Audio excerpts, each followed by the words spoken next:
to all the signals that our modern society sends through the sky. What we would see down here on Earth would be a major collapse of all electronic communications. Our communication satellites would go down, our cell phones would no longer work. Anything that had to communicate through or work on an electromagnetic field would collapse. Nostradamus also believes that he has found a clue to the timing of this potential disaster. It ties in perfectly with the images of the lost book. There will be a solar eclipse more dark and gloomy than any since the creation of the world. And it will be such that one will think the gravity of the Earth has lost its natural movement, and that it is to be plunged into the abyss of perpetual darkness. Could this eclipse be a reference to the sun blocking the dark center of the galaxy during the galactic alignment? And what does this disturbing image portend? Nostradamus does mention in particular a very powerful eclipse of the sun that will be a marker point for major disasters to take place on a planetary level. Will the coming of the galactic alignment bring disaster? Is the date of 2012 the beginning of the end? And why does the dark rift at the center of the Milky Way galaxy seem to be such a powerful place? The mysterious science of alchemy and the writings of Nostradamus reveal a critical piece of the 2012 story.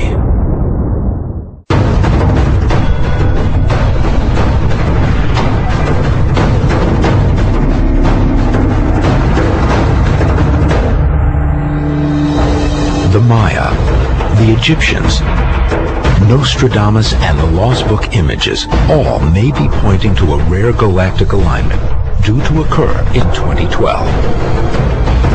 If true, the phenomenon could have an untold effect on the Earth. The next drawing in the Lost Book sequence furthers the story. This image has a man holding a sword straight up and down with, again, one of these Mobius strip patterns making an S. If you're standing in a very clear place on a hot summer night and you look up at the sky, you will see that the Milky Way makes an S across the sky. So this is the great alignment with the galaxy. It's going right up through the center of the galaxy, through the center of this S. He's telling us there's a club destroying the tree of life, so he's telling us that there's a great danger afoot when this alignment happens. Our Milky Way galaxy is flat, with arms curving outward, giving it a spiral shape. From the Earth's perspective, when the galactic alignment occurs, it will appear that the Sun is rising directly in line with the center of the galaxy.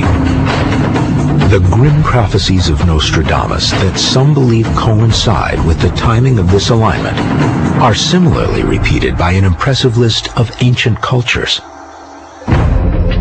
While the specifics from each tradition vary, in general, there's a remarkable consistency between all of these. And whether we're talking about the ancient Vedic traditions of India, or we're talking about the Egyptian traditions, we're talking about the biblical traditions, or the Mayan traditions, all of them say that we are going through a great change.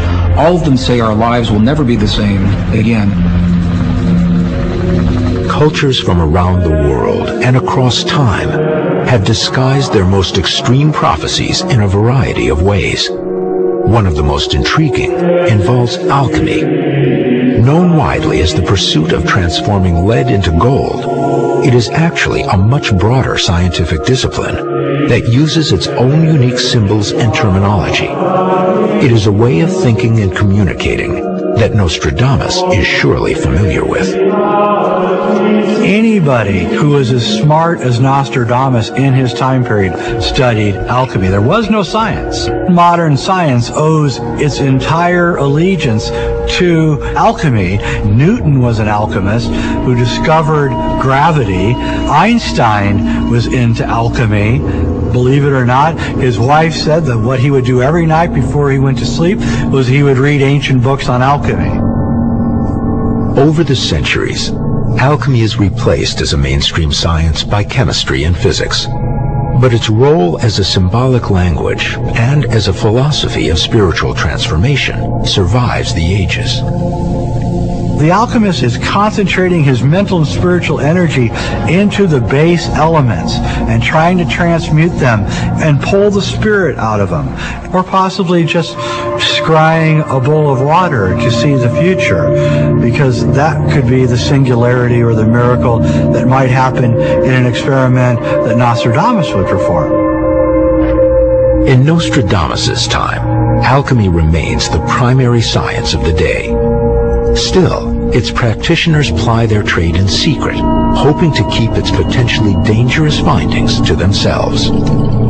It could very well be his experiences in alchemy were one of the reasons why he openly obscured his prophecies, so that he would keep all the idiots of every new generation occupied, and the initiate could go beyond the code and find something else in the obscurity.